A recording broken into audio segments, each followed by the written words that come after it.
This is perfect. I've been saying this for years and years and years. Um, what's interesting is that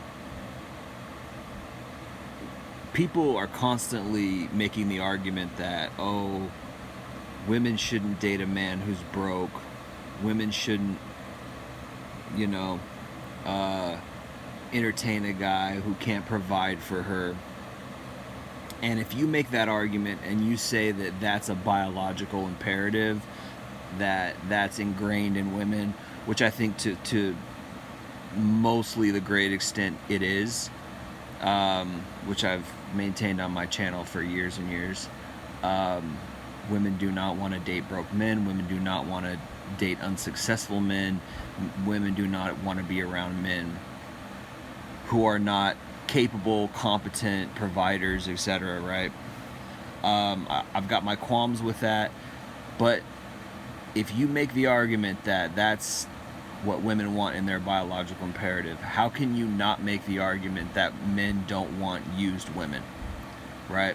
It's funny how women just pick and choose what they want and then X out what men want, and they totally ignore what men want to their own peril, really. And it's being manifested.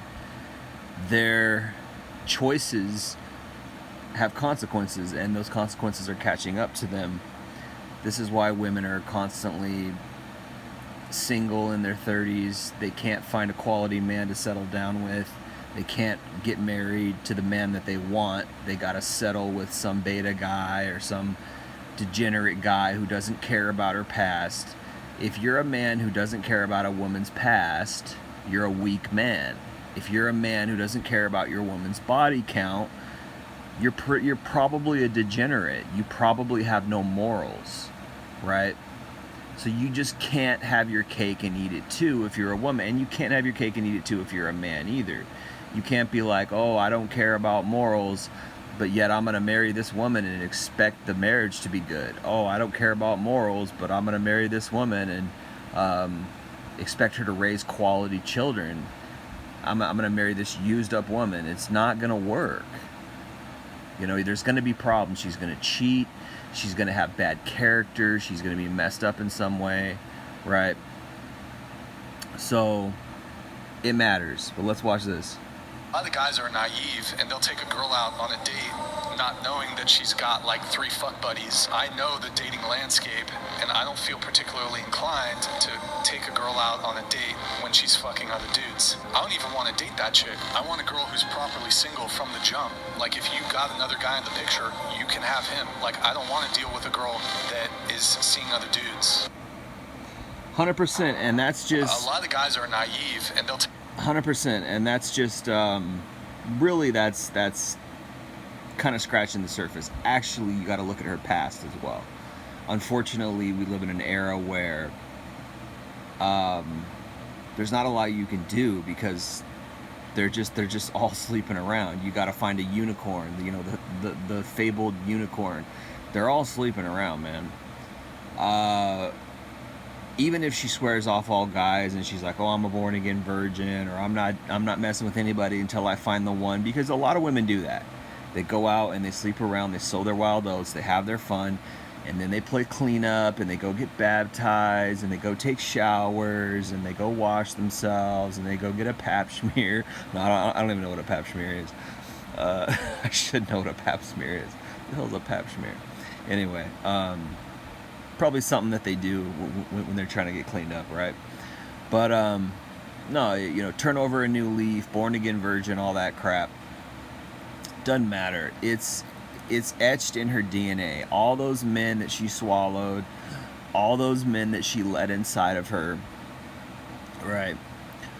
She could have had abortions. She could have had STDs. She could still have STDs. That shit carries over, man. I'm sorry to say, that carries over into your relationship. And even if there's nothing physical, hadn't had any abortions, no STDs, doesn't mean it's not emotional. Doesn't mean she's not carrying things emotionally over into the relationship. Because chances are she is. You know, chances are she is. You gotta vet, man. You gotta vet. I said it before. I'll say it again. You should care. You should care about. You should care about a woman's past. This too is interesting here. This too is interesting. This show. I don't even know what show this is, but she's like, "Oh, I'm a stripper," and all these men pop their balloons. So this show is like, there's this balloon. They've all got balloons in it, and if they like or if they don't like the woman and they don't want to have anything to do with her, they pop the balloon. So there's like 5 dudes here. This woman admits that she's a stripper. All 5 of them pop the balloons. I'm glad for that. I'm surprised there was no one who didn't pop the balloon, because these days it seems there's a lot of simps who will settle down with a woman, even if she's a stripper, even if she's got a past, whatever, because they're just degenerates. Their minds are warped. But all these dudes, stood on business and popped the balloons, which I'm thankful for, because men need to do this. Men need to let women know, no, you can't just go be a hoe and I'm going to accept you. It's not, we're not playing that game. The reason why women get away with it, the reason why women are able to have their cake and eat it too in this way, is because of the simps, because of the guys who are like, oh yeah, it's cool, I don't care about your past. But yeah, we tell them, and they just don't get it. We tell them what we want. We say we don't want used goods. We don't want a woman who's got a high body count. We don't want we don't want ex-hoes. We don't want strippers. We don't want OnlyFans girls. If you do want that type of girl, it means you're just in it for the sex. You're in it for the pleasure, and probably if you're going to settle down with that girl, it means you got no other options. It's just like a woman who's going to settle down with a broke guy. It's probably because she has no better options at that time. If a better option comes along, a guy who's got more money, a guy who can take her on vacations, a guy who can buy her things, give her a life of leisure, bring her into his nice home so she can have a family. That's what a woman really wants, for better or for worse. Unfortunately for men, because we gotta pay for it. We gotta pay for love. We gotta pay for intimacy, which I have a problem with, which I talk about as well. And I'm not. Don't get me wrong. I'm not condoning that. You're paying for it either way, but it's like, if you're paying for it, why would you pay for it with a woman who's highly used? Because you got no other options, because no other woman wants you. If guys, it's just something in our DNA. If guys are going to choose between a girl who's got a high body count or a girl who's younger and she doesn't have a high body count, what do you think we're going to choose? 9 times out of 10, guys are going to choose the younger woman who hasn't been around. You could say it's selfish. You could say, oh, you don't own her. All this kind of radical feminist mumbo jumbo. I don't know exactly what it is. It's not that I want to own a woman. It's just that I like her to be pure. That's all. I don't want her to have slept around with a bunch of dudes. That's all. It's like, it's creepy. It's gross. It's weird. It's like some other dude owned you. Some other dude had your body. You gave your body and part of your soul away to some other dude. And if it's more than 5, it's gross. If it's more than 10, it's really gross. Nowadays, women, dozens. I had a girlfriend who admitted to me that she slept with 60 guys. 60, I shit you not. And it was just the most disgusting thing ever. I messed around with this woman, had a relationship with this woman for a couple years, who admitted to me that she slept with 60 guys. And it's how how a woman gets grossed out when a guy's like, oh, I live at home in my mom's basement.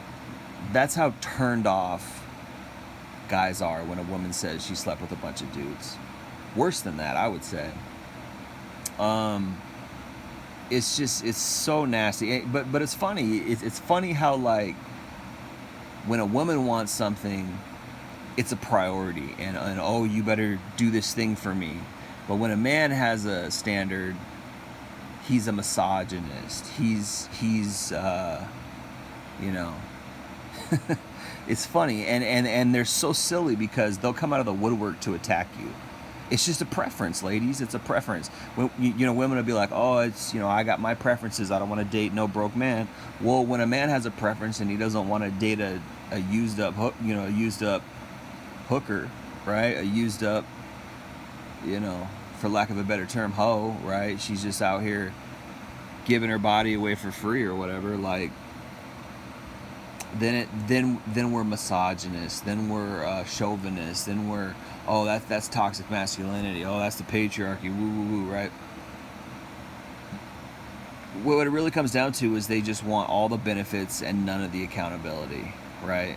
They want to have all the cake and eat it too, and you're SOL if you're a guy, right? So don't fall for this crap, man. This is one of the biggest things I say that men have to check on. Check on her past, man. Unfortunately, again, in today's day and age, it's like, how are you gonna find one? How are you gonna find one that's pure? I would say these days, if you can find one that's under 5, even under 10 is pretty good. Under 5, guys, and it's like, how do you know? How can you tell? And women are always like, oh, you can't tell. You can never tell. Oh, we can definitely tell. First of all, your skin tone's messed up. You can just tell there's something wrong with her. She's probably got yeast infections and stuff. Something wrong with her skin tone. She doesn't look that healthy, right?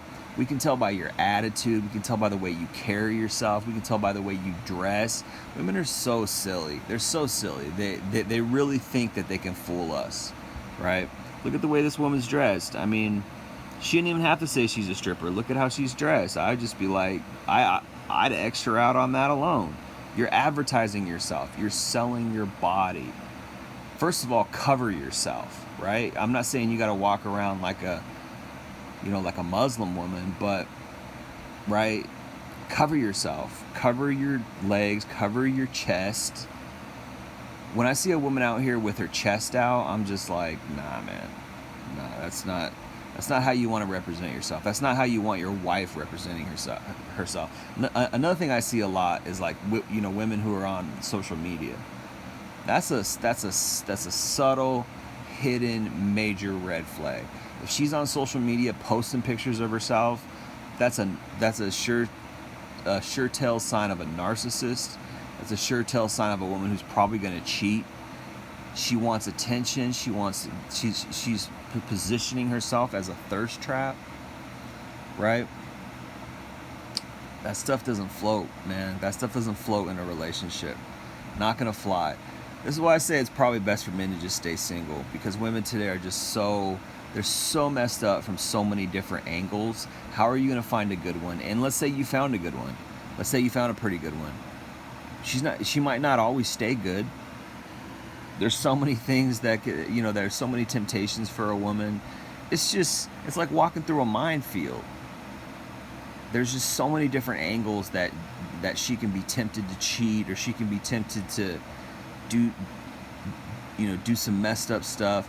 I'd say maybe if you find one who's like really woke and she's anti-feminist and she's smart and she knows what's up and she agrees with you and she's like, yeah, that's screwed up, da da da, and she can match your points and she can match you point for point, on like the red pill or all the stuff where we talk about in the red pill. But that's like fun, again, that's like finding a treasure chest, man. That's like walking through the woods and stumbling across a treasure chest. Like how what are the odds that's going to happen? Occasionally I'll meet a woman who's red pilled. Occasionally I'll meet a woman who's like, who gets it, who knows. I've mentioned names before. They're out there, but they're usually not that attractive. They're usually,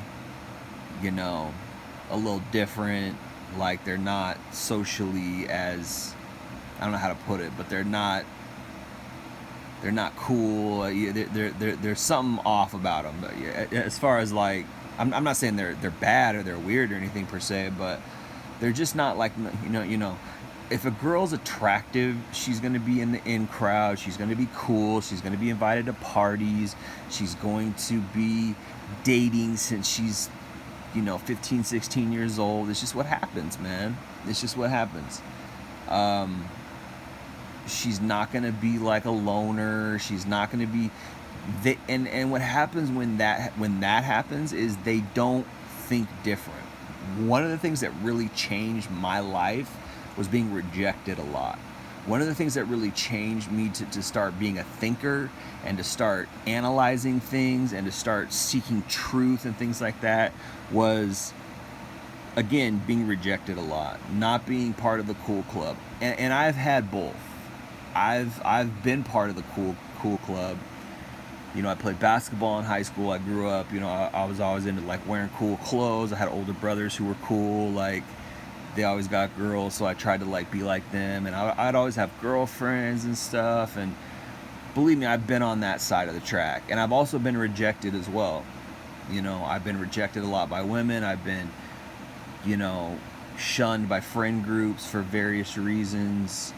I switched cities when I was a senior. I moved from a small city to a big city when I was a senior in high school, and I experienced not having any friends. Whereas back when I was in, you know, that small city, I had a lot of friends, and I was cool, I was popular, I played basketball, I wore cool clothes. When I switched schools, it was like totally opposite. People were like, "Who's this guy?" You know, coming in as a senior, you know, they've already got 3 years to build their friend groups, and I'm just this oddball loner. Plus I had developed anxiety around that time because it was a culture shock and all kinds of things. And I learned like, oh, this is what it is to be awkward. This is what it is to be nerdy. This is what it means to like not have any friends and to be socially scared and socially intimidated and like can't go around crowds. Whereas before I didn't really have that problem as much, or I did have that problem, but I kind of hid it because I was able to mask it, you know, like because I was cool and stuff on the basketball team, had friends, and I had to work through that. I had to learn how to like, how do I get confidence in myself? How do I get self-esteem in myself? How do I work through this?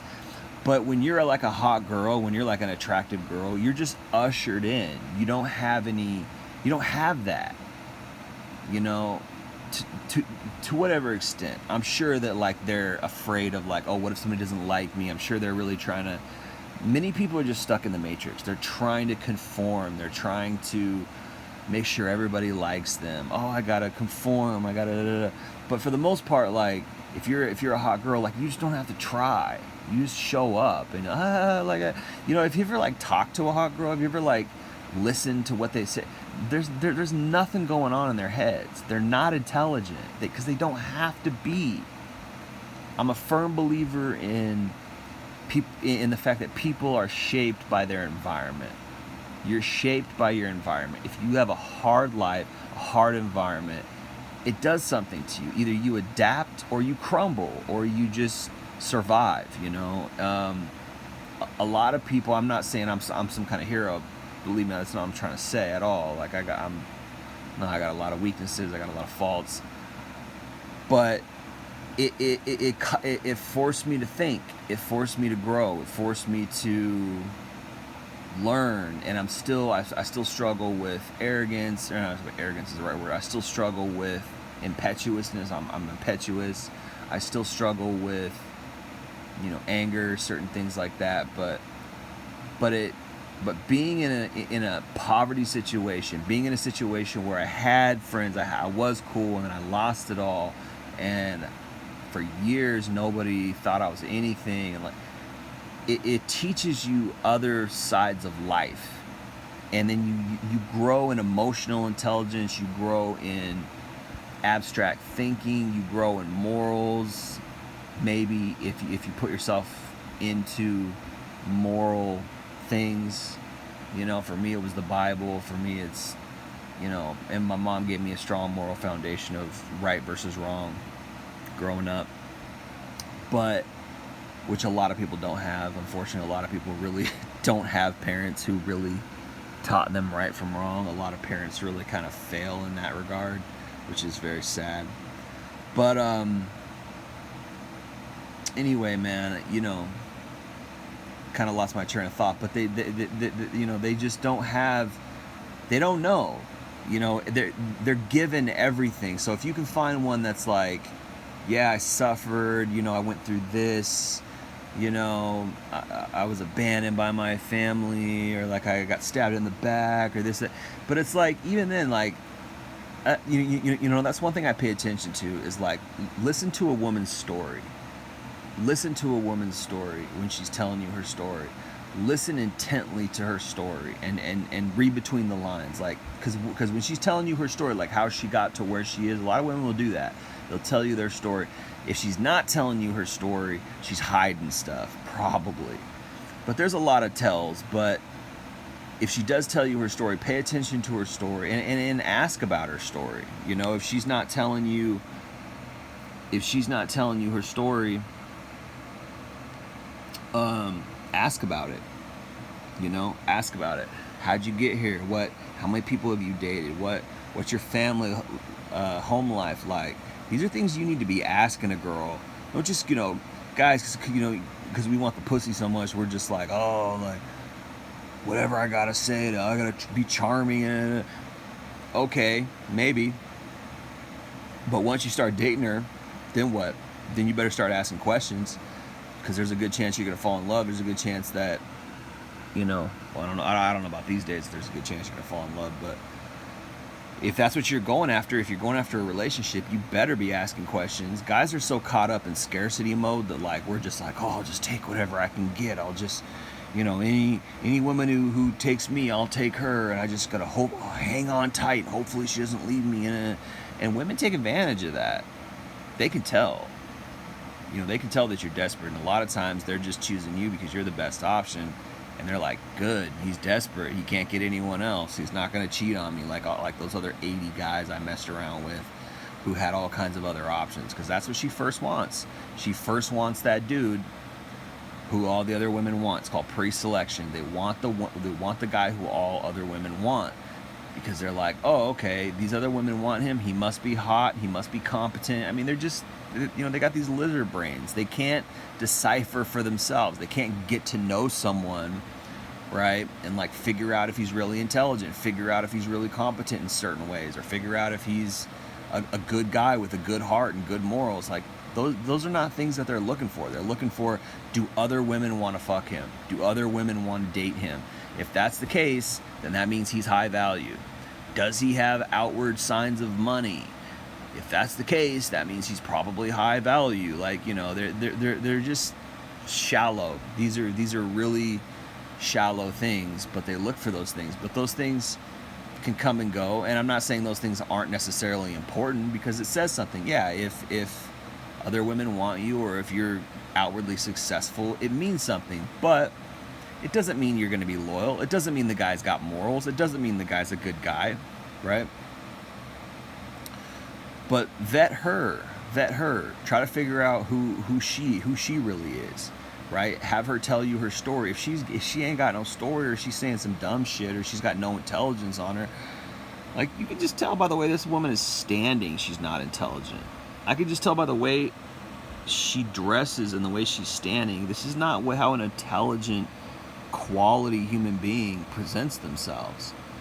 If you have self-esteem, if you were raised right, you're not going to dress like that. This is the type of woman who dresses like she wants to get pounded. That's the type of woman that dresses like she wants to get fucked. Sorry to say, that's what it is, right? This is the type of woman who's selling sex. I'm advertising myself. I'm a product. Is that an intelligent human being? No. Is that a woman who's got morals, who could raise good kids? No. That's a woman who's going to look like trash in 15 years, because after she hits her wall, she's not going to know how to take care of herself. She's not going to know how to, you know, you got to be intelligent to figure out nutrition. You got to be intelligent to figure out how to exercise, how to have longevity. That takes intelligence. That takes discipline. That takes stamina. These are not things that people who have no character, no morals have, right? So yeah, it's cool for the next 5 years. Maybe you'll get 10 years out of that, but she ain't gonna look great. You know what I mean? It's like, this is why guys, you know, it's like renting a car, or buying a used car and then you sell it. You know, you smash around in it for 10,000 miles, and then you're like, you know, or 10,000 is probably low, but you smash around in it for like 20,000-30,000 miles, and then you're like, okay, I'm done with this old beater. It's on to the next one. That's what these type of women are good for. They're just placeholder women, really. The type of woman you want is the type of woman who's really got something going on in her mind and you know and in her heart, and that's rare. It's just rare. It's rare these days. But anyways, guys, I'm gonna end it there. Vet your woman. We tell them what we want. We tell them we don't want used goods, and they throw it back in our face and like, oh, you're misogynist, woo woo woo. You know, we tell them, and they don't listen. They don't listen, and it's like, what's it gonna take? Well, it's gonna take men to start being men again and stop falling for these hoe games. Stop falling for a woman just because she's sexy and she's, you know, you want to sleep with her. That's not long-term. That's not long-term success, guys. But anyway, appreciate you listening. Jay Lead, Northwest Podcast. Peace.